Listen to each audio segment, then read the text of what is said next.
Hello everyone, welcome to my channel. I hope everyone is having a wonderful day.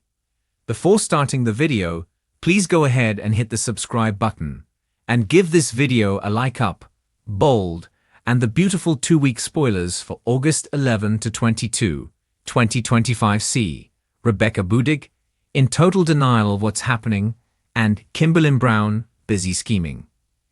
In case you missed the Monday, August 11th episode, which was season 38, episode 227.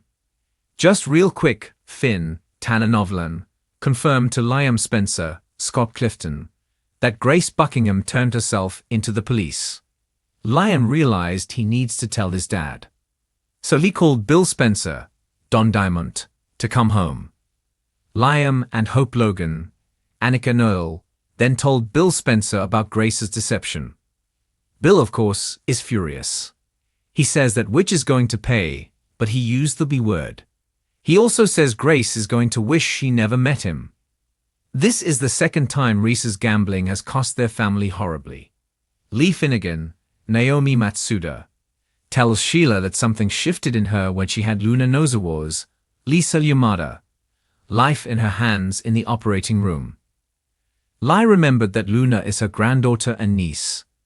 Lai blames Poppy Nozawa, Roni Park, and thinks she can rehabilitate Luna. Then Lee swears Sheila to secrecy. Luna wakes up and sees her grandma there. Meanwhile, Electra Forrester, Lania Grace, and Will Spencer Crew Morrow talk about how thankful they are that Luna is dead. Ivy Forrester, Ashley Brewer, comes in and is thankful that Liam Spencer is going to survive. Electra knows Ivy is relieved, and she's glad that Luna is out of all their lives. Ivy is behaving like she's still in love with Liam, which is interesting. On Tuesday, August 12th, it's season 38, episode 228. Bill and Liam have a very special and loving father-son moment. Their bond deepens. I'm enjoying their dynamic. They've had several of these scenes since Liam found out he supposedly had cancer. Now they are having more. They had already made big steps back when Liam thought he was dying.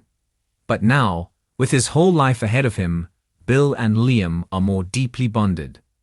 Also this week, Bill heads over to the hospital and gets right up in Grace Buckingham's space. He confronts her. I wonder how she's even allowed back in the building after confessing to the cops. Grace in her doctor coat. When Bill corners her, he's angry. Not just that she lied about the cancer, but that Grace drugged Liam and made him horribly sick to mimic cancer symptoms. I mean, to be anywhere near any kind of patient care for the rest of her life. Her medical license needs to be yanked immediately. It's not so much for Bill Spencer the $1 million, it's the harm she did to Liam psychologically and physically. Wednesday, August 13th is episode 229 of season 38. We've got Ridge Forrester, Thorsten Kaye, Eric Forrester, John McCook, and Brooke Logan, Catherine Kelly Lown, getting a warm welcome back from Italy while they're at Forrester Creations. Donna Logan, Jennifer Garise, is there too. Katie Logan, Heather Tom, is there. She gives big sister Brooke a big hug. This week, Katie sits down with Brooke and gets the scoop on what happened in Italy. I am sure Brooke is gonna tell Katie that Ridge saved her life, kissed her, and promised to make things right. Brooke is chomping at the bit for Ridge Forrester to get over there and dump Taylor Hayes. She wants him to take that ring off her finger. Ridge is emotional and torn between Taylor and Brooke, because of course he is. He's a waffle boy.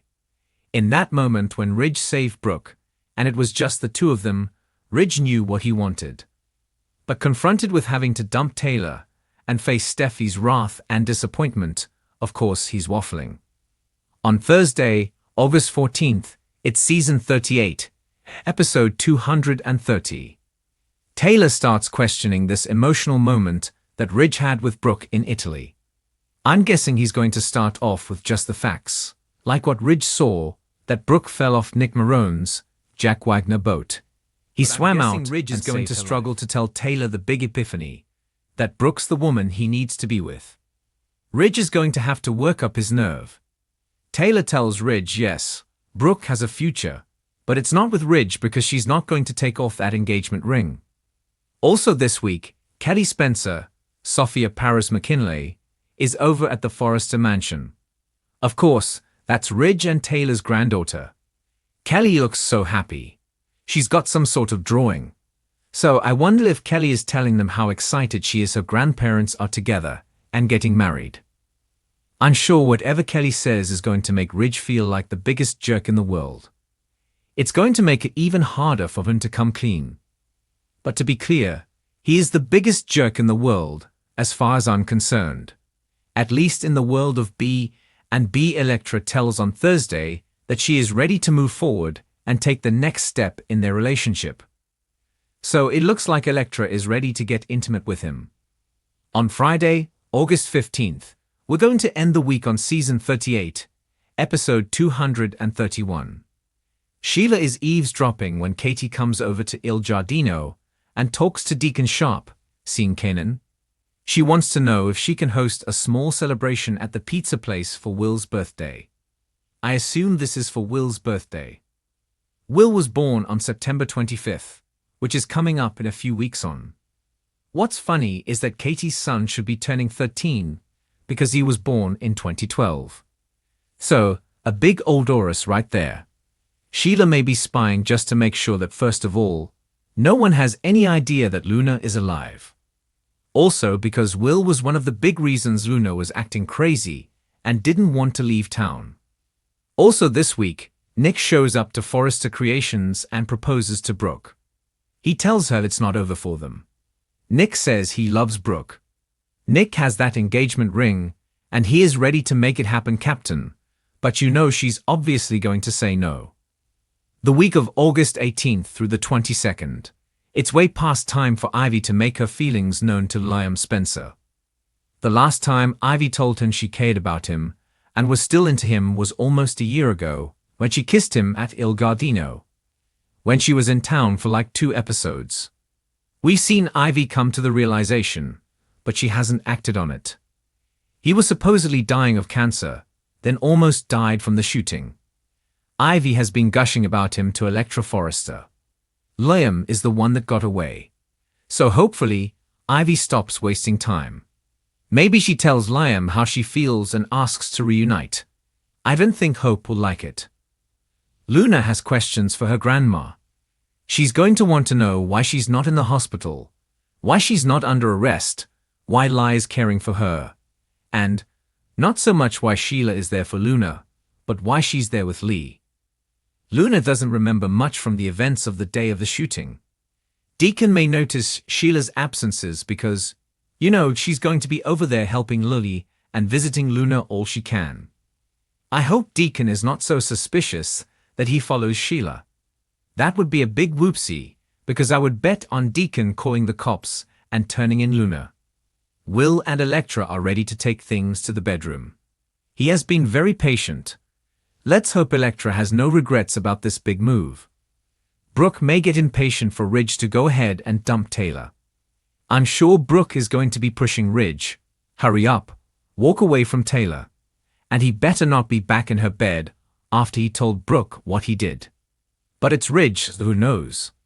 There's going to be big fallout coming his way from his kids, grandkids, and of course from Taylor also. Hope's going to update Carter Walton, Lawrence St. Victor, about Liam's non-cancer. I'm sure Daphne Rose, Muriel Hilar, will be interested in this twist. She may try and use it to make Carter doubt Hope so she can get closer to him. Liam tries to decide on next steps.